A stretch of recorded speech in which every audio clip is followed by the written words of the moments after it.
एक है priestly approach, आप बहुत पढ़ते हैं, आपको आता कुछ नहीं, पढ़े जा रहे हैं, पढ़ते बहुत है, बहुत पढ़ते हैं। अगर तैयारी 25 दिन में हो रही है और रिवीजन 25 दिन में हो रहा है, तो तुम फिर 3-4 हजार साल बाद दो एग्जाम, तो रिवीजन का टाइम नहीं मिल रहा है। रिवीजन मतलब सिर्फ तथ्यों को देखना, और जिस दिन तुम जो पढ़ रहे हो, मतलब एक तरफ तुम आगे पढ़ रहे हो और दूसरी तरफ यहां पिक्चर बन रही है, उसके बाद तुम्हारा कोई कंपटीशन रुक ही नहीं सकता। बस यही पैरामीटर है।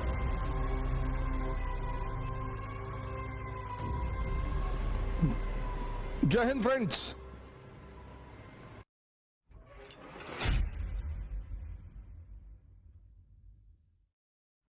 जैसे अभी आप ह्यूमैनिटीज के सब्जेक्ट उठाएंगे, मॉडर्न इंडिया उठाएंगे, एक पढ़ने का तरीका है पुरोहितों की तरह, प्रीस्ट, उसको बोलते हैं प्रीस्टली अप्रोच, पढ़े जा रहे हैं,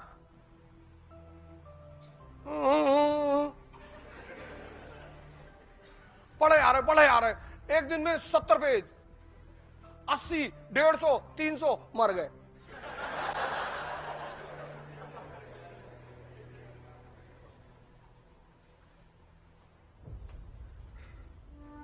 एक होता है सेंटली अप्रोच, पढ़ने के दो अप्रोच है, एक है प्रीस्टली अप्रोच, आप बहुत पढ़ते हैं, आपको आता कुछ नहीं। अब मैंने कहा ना दो अप्रोच है पढ़ने की, एक प्रीस्टली अप्रोच, पढ़ते बहुत हैं, बहुत पढ़ते हैं,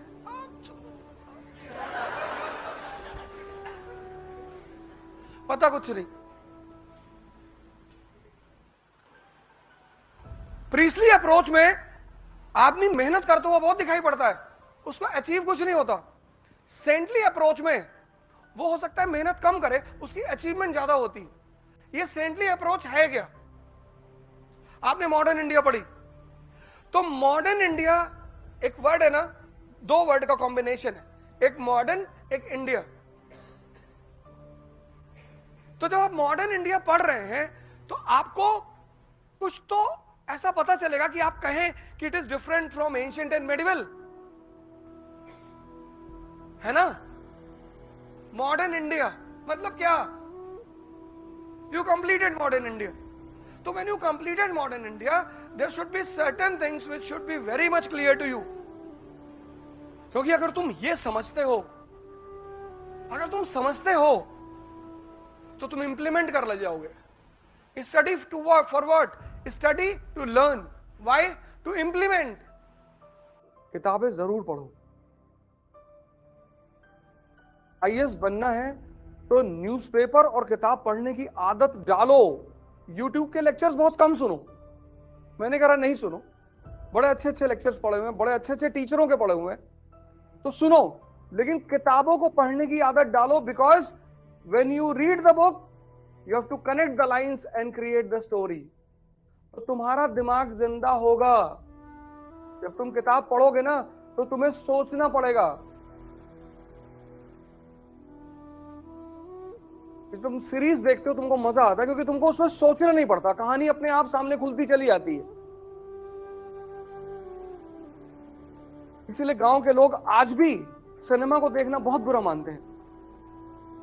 80 में तो खैर मानते ही थे, 90 में तो खैर मानते ही थे। आपने घर में जो आपके एल्डर है, पिताजी, उनसे पूछिए कि वो कैसे पिक्चर देखने, मूवी देखने जाते रहे होंगे। और किसी भी तरीके से मूवी हॉल में घुसोगे तो इंफॉर्मेशन घर पहुंच जाती थी। और आज पीवीआर को एक सोशल स्टेटस बना दिया गया है, क्योंकि मां बाप को पता था कि अगर तुम मूवी देखोगे ना तो तुम्हारी जो कनेक्ट करके सोचने की क्षमता है वो खत्म हो जाएगी। इसलिए किताबें पढ़ने में नींद आती है। तो किताबें खुद से तभी बोलेंगी जब तुम उनसे बोलोगे, वरना वो तुमसे नहीं बोलेंगी। वो बोलेंगी तुमसे। और जिस दिन तुम जो पढ़ रहे हो, मतलब एक तरफ तुम आगे पढ़ रहे हो और दूसरी तरफ यहां पिक्चर बन रही है, उसके बाद तुम्हारा कोई कंपटीशन रुक ही नहीं सकता। बस यही पैरामीटर है कि जिस लाइन को तुम पढ़ रहे हो, चाहे वो हिस्ट्री हो, ज्योग्राफी हो, पॉलिटी, इकोनॉमी, कुछ भी, मतलब तुम लाइन यहां पढ़ रहे हो और यहां उसकी पिक्चर बन रही है, बस समझ लो तुम्हारा सिलेक्शन होने वाला है। क्योंकि पिक्चर बन रही का मतलब यह है कि डाइजेशन इज गोइंग ऑन, हजम हो रहा है। किताबें लो और सरल किताबें लो। पहली किताब ले लो NCERT, old NCERT, class 12th, Vipin Chandra. Modern India, class 12th by Vipin Chandra, old NCERT, old. बहुत प्यारी किताब है, बहुत अच्छी किताब। मतलब एक बहुत ही छोटे लेवल पे, क्लास 12th के लेवल के बच्चे के लेवल पे तुम्हें पूरी कहानी सुनाएगी। और एपिसोड जैसे उसमें 13 धारावाहिक हैं, 13 एपिसोड है उस किताब में। तुम उसको चैप्टर मत मानो, एपिसोड मानो। पहले एपिसोड में तुम्हें पिक्चर दिखाएगी 18th सेंचुरी इंडिया, 18वीं शताब्दी का भारत। तुम्हें दिखाएगी कि मुगल साम्राज्य का पतन हो रहा है, एकदम दिखाई पड़ेगा तुम्हें। क्षेत्रीय शक्तियों का उदय हो रहा, regional powers are emerging, independent Awadh, independent Bengal, independent Nizam, regional powers पैदा हो रहे हैं, मुगल शक्ति खत्म हो रही है। और सबसे बड़ी घटना जो मुगल शक्ति के पराजय को दिखा रही वो है 1739 का बैटल ऑफ करनाल, जब नादिर शाह ने मुगल बादशाह को मुर्गा बना दिया। किसको? मोहम्मद शाह रंगीला को। दिखाई पड़ेगा तुमको एकदम। पढ़ो मत, पढ़ने से इंफॉर्मेशन बढ़ती है, सोचने से विवेक बढ़ता है। और सिलेक्शन इंफॉर्मेशन से नहीं होता, विवेक से होता है।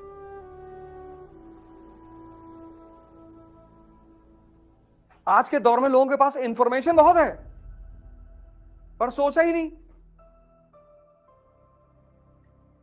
सोचा ही नहीं। सब कुछ उस किताब में लिखा हुआ है, सब कुछ, बस तुम्हें सोचना है रुक के।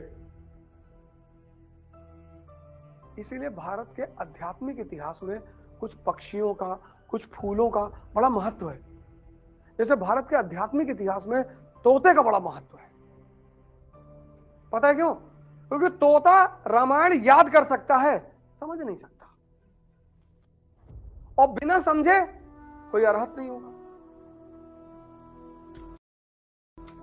इसीलिए तो तुम्हारा पढ़ने में मन नहीं लगता था। तुम्हें पता ही नहीं होता है कि पढ़ना क्या है।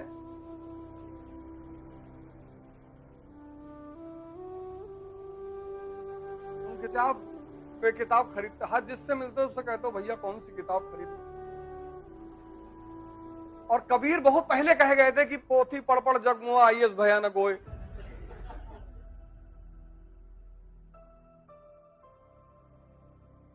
वो आईएस के बेसिकली उन्होंने आईएस के लिए ही कहा, बाद में लोगों ने प्रेम जोड़ दिया उसमें। पंडित, पोथी पढ़ पढ़ जग मुआ पंडित भयानक होए। पढ़ना मतलब दिमाग को जिंदा करना, और जिंदा दिमाग कुछ भी कर सकता है।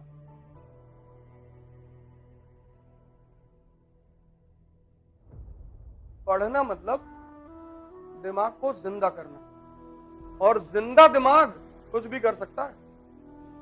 वो एक अच्छा बिजनेसमैन बन सकता है, उसकी नौकरी लगेगी।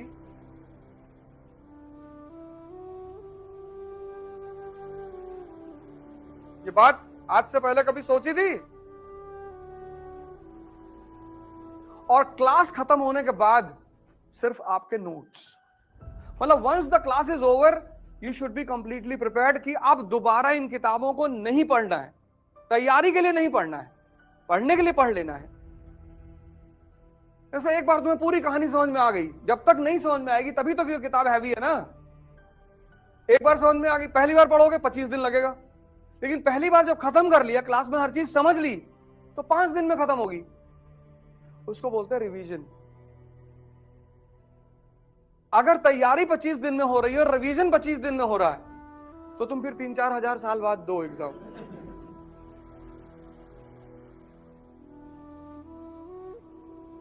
तो रिवीजन का टाइम नहीं मिल रहा है। रिवीजन मतलब सिर्फ तथ्यों को देखना। कॉन्सेप्ट कैसे भूलोगे यार? कॉन्सेप्ट भूल ही नहीं सकते। कॉन्सेप्ट भूलने का तरीका ही नहीं। साइकिलिंग सीख ली, अब नहीं भूल सकते। Once you have learned cycling, there is no way to unlearn it. पर तुम चाहो हम साइकिल चलाना भूल जाएं। स्विमिंग सीख ली, अब तुम सोचो हम भूल जाएं, संभव ही नहीं।